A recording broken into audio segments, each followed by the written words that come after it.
This is going to be a very quick unboxing that I just got today from Santa Barbara. Anyway, I'm not sure if it was connected with their fall open house, but in any event, they were having a sale on some divisions. Kind of not a once in a lifetime, but not too often they do that. And I browsed the list and they had a BRASSAVOLA species on the list that I didn't have.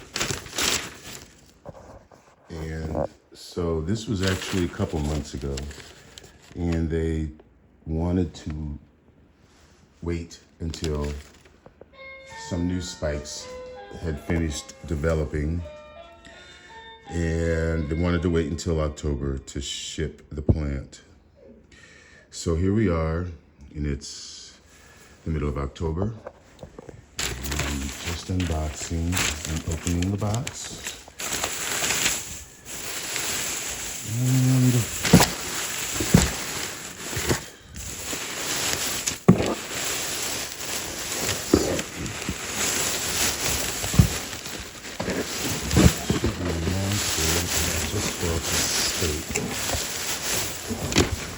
trying not to. There's a stick right here. And here is, in fact, the plant. So,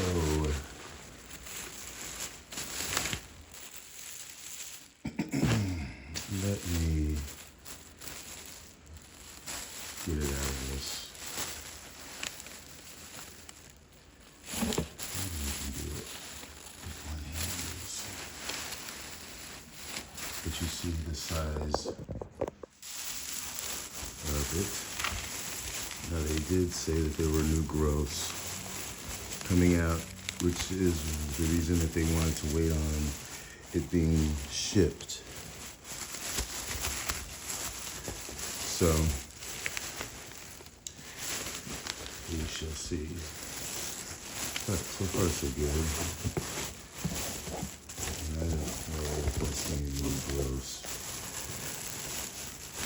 But that looks like that I'm coming to the now.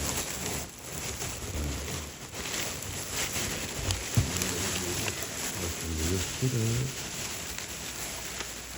and get it out of this basket. Again, without making too much of a mess. This is BRASSAVOLA Occhids. You can see it's Mexico to Panama, Mexico and Panama intermediate growers. Summer, I guess it's a summer bloomer. Large pendant, white night fragrant. And I guess those are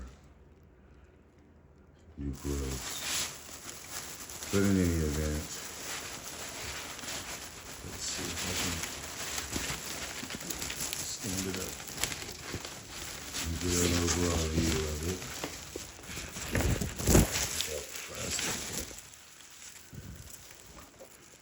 All right.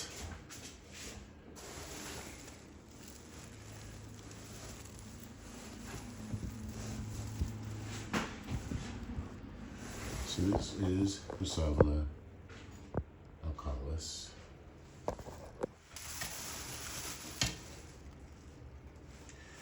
A species.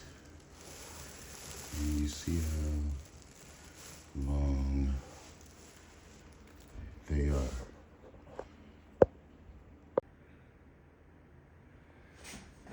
Okay, so there it is. There's my hand.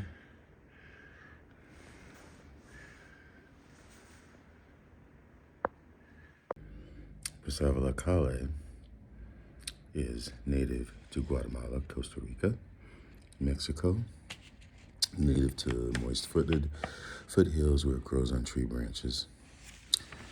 And the center of distribution for this species is Costa Rica.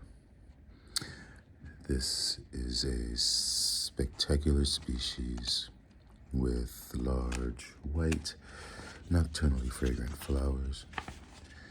Has succulent, long terete leaves that are pendant, so it is best if it is mounted to allow for the leaves to hang down. This plant grows best intermediate, although it can take heat in the summer, and it does appreciate a moderate amount of brightness, but full sun is not tolerated. Like I said, these plants have a pendant nature, and they hang from the rhizome. This plant has a rhizome that creeps along the substrate, like similar to Cattleya or Walkeriana. The species produces flower stems from the rhizome rather than from the top of the pseudobulb, which is a natural blooming area for the species, the type species, I should say, from the top of the newly completed pseudobulb. So therein lies a distinct, unique characteristic. Anything else about this plant you should know? Bright light, Cattleya conditions, high humidity, of course, and good air circulation. Plants should dry out between waterings, like Cattleya. Reduce watering during the winter when the temperatures are cooler. And the flower production can be between 1 and 5 flowers. As I said, they were produced from the rhizome at the base of the plant, which is the extra uniqueness of this species. Anyway, that's all I got.